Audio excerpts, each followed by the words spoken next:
Okay, Mom, on our last video we talked about you moving into the rock house, and you sold your piano to buy carpet. Now, did you just tell me that you lived in your dad's basement for a while before you got... For 2 or 3 months until an apartment, DeRay's dad owned Matthew Cowley's house there on the corner.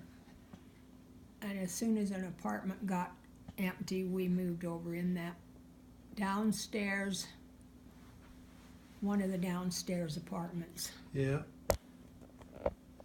And while we were living there, I was expecting Gary D, or expecting a baby. Good. And DeRay said, well, it's going to have red hair, because my grandpa had red hair. And I said, oh, it is not going to have red hair. So anyway, DeRay had gone to work. He worked for Casper. First he worked for the telephone company. But he had to climb up telephone poles with those things on his legs, and he didn't like that. He come down off the pole one day and said, I quit. So he went to work for his dad making spud nuts or driving the Casper Merrill's truck delivering ice cream. Because he had promised me if I'd marry him, I'd have all the ice cream I wanted to eat. Well, I'd marry him too. Which I didn't like ice cream very well anyway. So then I think he had gone to work, and I started having pains, and I don't know, I can't remember, but anyway, we went out in the store and got DeRay's dad or his mother or somebody, and they got DeRay, and I went to the hospital. And where? Hospital where? Preston, Idaho. Now wait a minute. Before then, back then when you got pregnant, you didn't know what you were going to have. Oh no, had no idea. Who was the doctor? Do you remember? Arvid Cutler. Two brothers were doctors in Preston, Arvid and Alan. Alan was a surgeon, and Arvid was a maternity doctor. He delivered the babies. Back then, did you go see a doctor every month or week or what? Yeah, one every month. And this was in 1950. Yeah, Garrett, that's when you were A born. long time ago. Anyway, so I went to the hospital, and they came and said, your mother was here. And I thought, well, I know I was sick, but it couldn't have been my mother. It was Thora. She had gray hair in those days. My oldest sister had been there to see how I was getting along. Anyway, I was put out, and finally I was delivered a baby, I guess. And when I got to my room, they come in with this little bundle wrapped in a pink blanket, and they said, you have a baby boy. And I said, if it's a boy, how come it's got a pink blanket on? Which was ridiculous, because it was Gary D, the boy. Yeah. Did he have any hair when he was born? Yeah, I had some hair. Did he? Yes, you did. Did I have hair? Nice, plump little baby boy I had. How much did he weigh? Oh, about 7 pounds. All my kids weighed about 8 7. pounds 4 ounces, I thought. Really? I don't think he weighed that much. Oh. I had a hard delivery, though. I thought, I had told Thora, I don't mind the pain. I can stand the pain. I don't want to have an enema. They used to give you an enema before you. They still do if you haven't gone. Except the pain was terrible, and I had to have a lot of stitches, and I had to sit on a pillow, and I had to stay in the hospital for 10 days. And Is that because something was wrong, or is that just normal? that was just how long they kept you, or they kept me anyway. And I went to sit up after about 10 days, or 5 days, and everything went black, and they said, well, lay back down. Hurry and lay back down, you're going to pass out. So I laid down, then I just got up in stages and came home in 10 days. And then you got a bill for the doctor and the hospital. $65. That's pretty great. That's the best deal you ever got. So he was worth it, every penny. Was he a good baby? Well, Norma come up and stayed with me because I didn't have a mother, and she come up and stayed with me. She said he cried so loud he rolled himself over, but I didn't know whether it was true or not. I must have been in bed asleep. But we lived downstairs in that apartment. I had a buggy. I don't think I had a crib. I don't know why I didn't have a crib.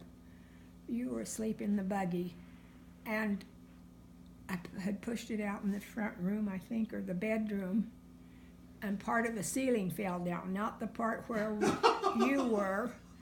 And so we moved upstairs to one of the other apartments on the other side of the house. And it was just a little three-room apartment, a pretty good sized front room, a little kitchen that had a table that had leaves on it, because when you extended them there wasn't room for much else, and then a bedroom. And I could hear the first drop of rain that ever fell in that bedroom, because we were up, you know, I guess the roof was right above our head, it sounded like. But then I think DeRay had started to work in Ogden then. How long did you live in that house? Well, we moved to Ogden when Gary was about. I used to go and stand in the bathtub in the bathroom to look down in back of the store where the sand pile was to see if he was still in there playing where he was supposed to be. So he must have been about 2 when we moved to Ogden. Well, you didn't move to Ogden, you moved to Park Avenue. Oh, that was in Preston. Yeah. After you left the Rock House, didn't you move to Park Avenue? Yeah. That was before we moved to Ogden. That was your first house, right? Park Avenue? And it was a big house, but Gary D was too, because he used to go from one room to the other. It was so much bigger than our little apartment. But when it started getting dark, he'd say, "Go home, go home." He wanted to go back to where he was used to being.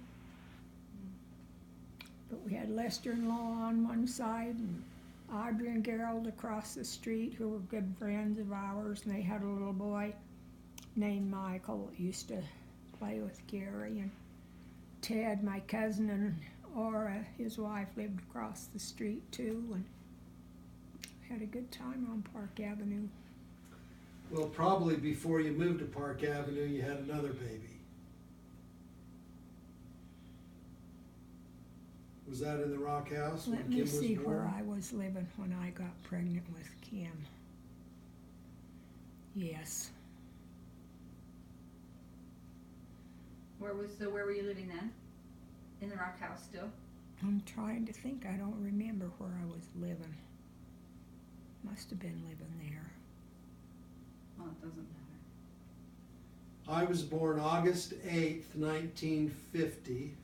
Kim was born in February or January. January. Died in February, the day before Valentine's Day. February of what, 52? 52.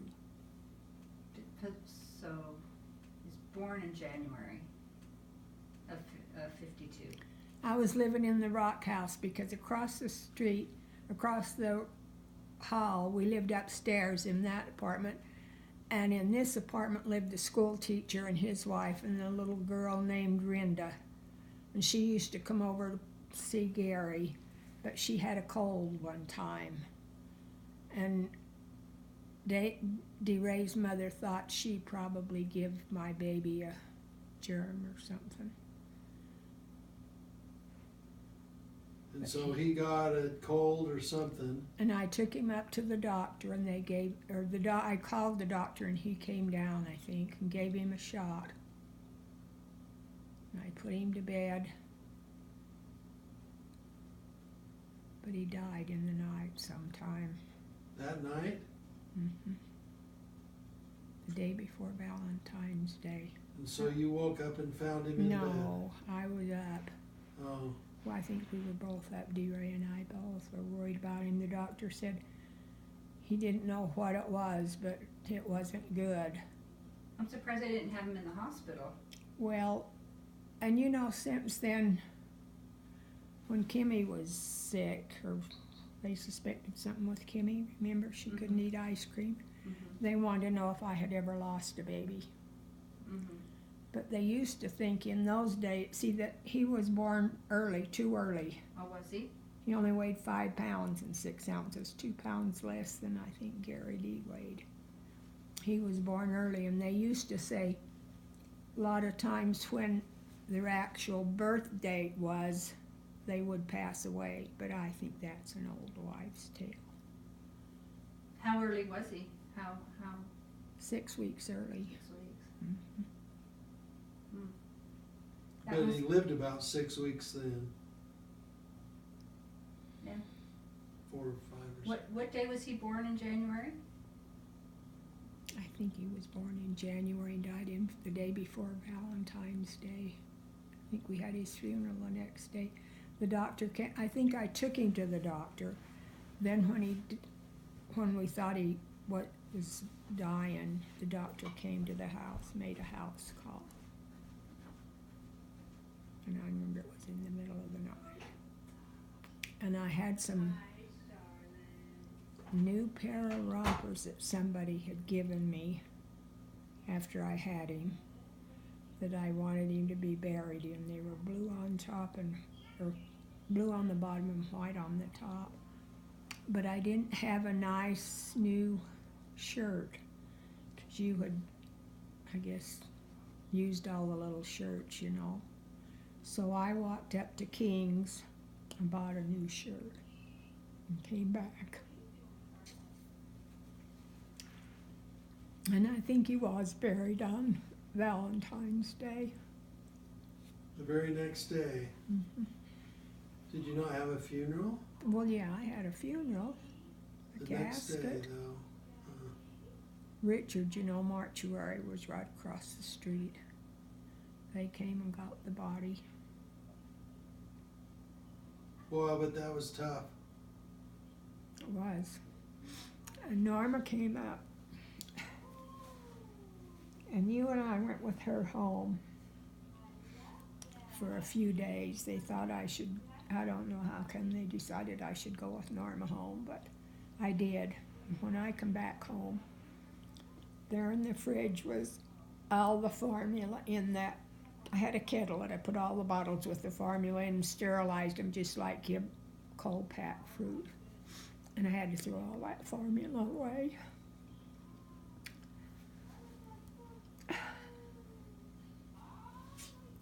But life went on. And everybody said, well, you'll have more, some to take his place, but I went a long time before I got another one. Did Kim have red hair? He was different than you were. You used to clench your fists, and this baby just folded his gently. But you looked a lot alike. You had about the same complexion. That's why I was surprised when Valerie had black hair. So before you had Valerie, you had miscarriages, did you? Yeah. I had one while we still lived in Preston. I didn't want Dr. Cutler anymore. I wanted Dr. Skaglin. He was from Lewiston or someplace. So he came to the house and put me to bed and said, I don't know, I was spotting either red or brown blood, I forget which, but the one was more serious than the other, and he said, if you lose it, save it. So I was in bed for a week or two and went to the bathroom once and lost the baby, and so I put it in a pint bottle and called the doctor, and he came up. Doctors made house calls then, huh? They did. And so how many miscarriages did you have altogether? Well, I had that one, and then after we moved to Ogden, I think I was pregnant, but I hadn't been to a doctor, but I had missed a period, and then I had a real heavy period, and I think I had been pregnant, and the doctor thought probably I had been too, but I lost it. And so And you were about 2 or 2.5 when we moved to Ogden. DeRay started working at Hillfield. No, he started working at Hillfield, driving back and forth while we lived on Park Avenue. But then we moved to Ogden. His Well- back started bothering him. Wait a minute. Valerie was born when Well, I you mean- lived in Park Avenue. In Ogden. No, in Ogden. Yeah. That's right. Because I remember he came home and put her in a drawer when we were moving there. So I think we just moved there when she was really young. To Ogden? Yeah, I seem to remember putting her in a drawer in the That's- hallway, laying her in there while we moved stuff in. No, you were about 2 or 3 inches when we moved to Ogden. 2 or 3 inches. I mean years, because when we moved there, I was out hanging clothes up once, and a lady was out hanging up clothes, and she only had one leg. And she was my neighbor there. We didn't move in a house, we moved in, and we had a big stove, and we could never get that fire going in there. Oh, so wait a minute then. Before you moved on Quincy Avenue, you moved to Ogden and lived somewhere else. Okay, I didn't know that. But I came home from church one Sunday, and DeRay had put a for sale on my house in Park Avenue. He did things like that. His back was starting to bother him, and he just figured he couldn't live there anymore because he was working in Ogden, driving back and forth, and in the winter he'd leave way before daylight and not get home till after dark, and then have to get up and go to work again. And his back was he was bothered with his back a lot. Besides, he got it hurt that one time when he was moving a trailer, you know. Yeah. But I'm not sure. But the other day when I was listening to that funeral, did you listen to that? Well, you should have done. Funerals are good to listen to. They even viewed it at the cemetery. They said it was by invitation only, but they took busloads of people up there. And they had a folded flag for each one of those children of his. And then they folded the one on the casket, went over and knelt down before, and I don't remember who handed me the flag off of DeRay's casket. I do. We have a video of it. I'll show it to you. I'm sitting there bawling. I couldn't remember who handed me the flag, but I know we had a flag, and we had Yeah, it was a military guy. a military funeral. Yeah. Okay, so what did you live in an apartment in Ogden, or did you buy a house? Well, Before then we Quincy. bought a house on Quincy Avenue, on a hill. Yeah, but you lived in an apartment first. I don't remember that at all. You were just a little kid. We had a stove, and we tried to make a fire, and we couldn't make a dang fire to save our lives. And DeRay would pour fuel oil or gas or something in it, and then it was cold that winter. I'm surprised we didn't all die, but we didn't. Can't remember. We lived up where they had that one hurricane or something, where they here years ago it blew, and I knew that's where we lived then. But Huh. Do you remember the address? 3080 Quincy. I remember that one, but do you remember the address of the apartment? Oh, it was a house. I know. I don't Oh. remember the apartment Okay. and where it was. Do you remember how much that house cost? I remember how much this one cost. About $19,500. Okay, so what happened between me and Valerie that was anything of note that you remember? Well, just life. You started school. You started school in Preston. Now, how is that possible? If we moved to Ogden when you were 2. You didn't, because I remember walking through the city park and the leaves were as tall as I was. I used to walk through those leaves to go to, what's the name of that school? Gramercy. No, Mrs. Swan is my teacher. Well, that was in Preston. Yeah. Gramercy was a school in Ogden. Well, I don't know what the Okay, so see, we didn't move to Ogden Ogden until I you were was, 6 years old. yeah, at least. Yeah, we lived there on Park Avenue, and I was teaching primary, and they come and got me and told me that DeRay's mother had died. And I had to go home and tell DeRay. They come and got me out of primary. And that was hard. And then How did they find out? I guess DeRay's dad found her down the basement. She'd hung herself.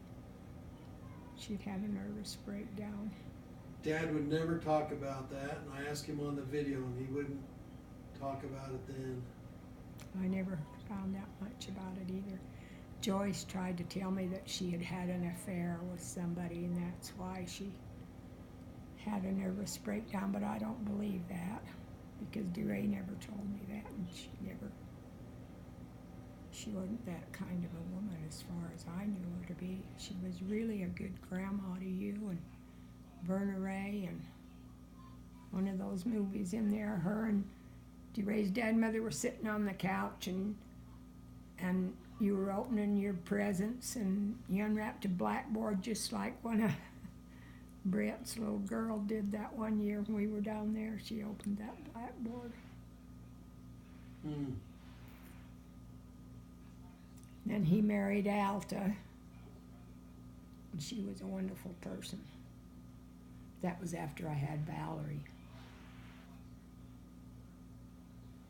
So what can you tell me about Valerie's arrival? Well, first we moved to Ogden, and you'd write, "Dear Mrs. Swan, dear Mrs. Swan." You liked her. She was a good teacher. She was your first grade teacher. I can't remember who you got down in Ogden, but we lived just a little ways from the school up the hill. You and said across. Gramercy. I thought it was Quincy School in Ogden that I went to. We lived on 3080 Quincy Avenue, but it was Gramercy School. Okay. It was up and across the street. Do you remember Larry Weir or David? Sure. Some of the friends that you played with there. Yep. And I tended the little boy that lived on this side of us. What was his name? He had diabetes. He was just a little kid. He had diabetes. I can't remember what his name was. What was the name of the guy that lived right across the street? Got mad at me for playing in his tree one time. I don't know. We lived across the street. In that house we had a... Larry Weir lived up on the corner, and David, somebody lived next to Larry Weir. In David, you played with him, but I can't remember what his last name was. We had a pond in the back in a big open field. Not We in used- our lot. No, but behind our lot. Someplace where you went, huh? We used to go there and catch pollywogs, Oh. raise them. You wanted to play in the band. You played a trumpet. It's on one of those videos down there. You were just marching along in that parade. How come you gave up trumpet and went to drums? I don't know. Because drums weren't music. So back to Valerie. Then I had what I thought was a miscarriage, and then I got pregnant again, and I went to a doctor. Oh, what was his name? And he told me to go home and hope for better luck.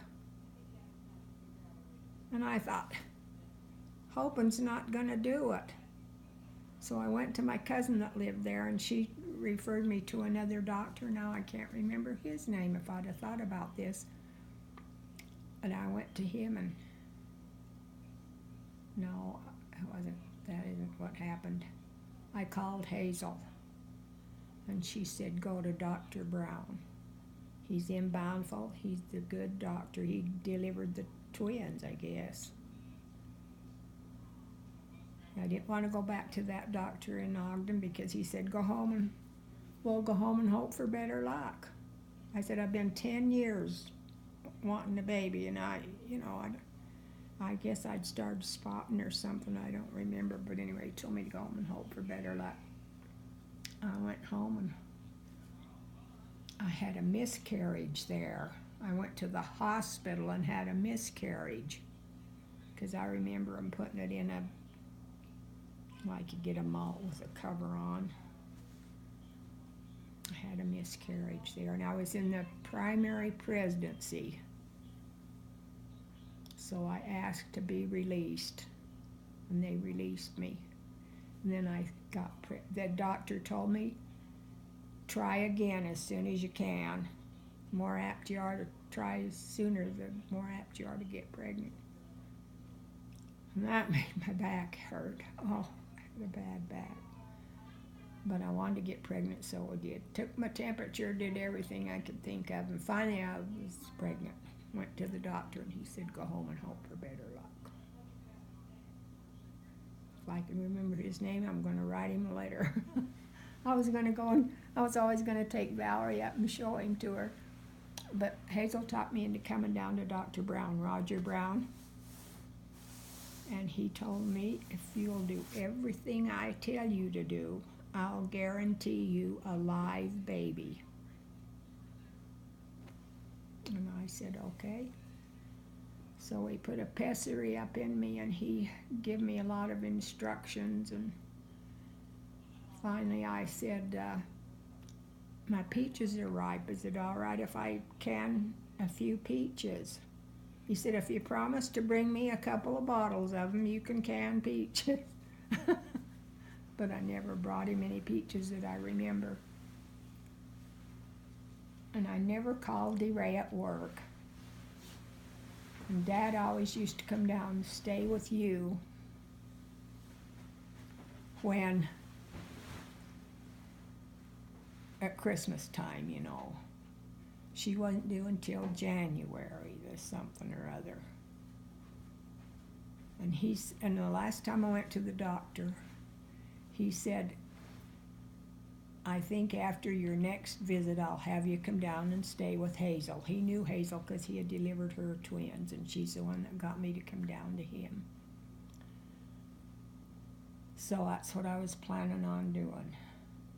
But I went to bed Christmas Eve, and all of a sudden I lost my water or something happened.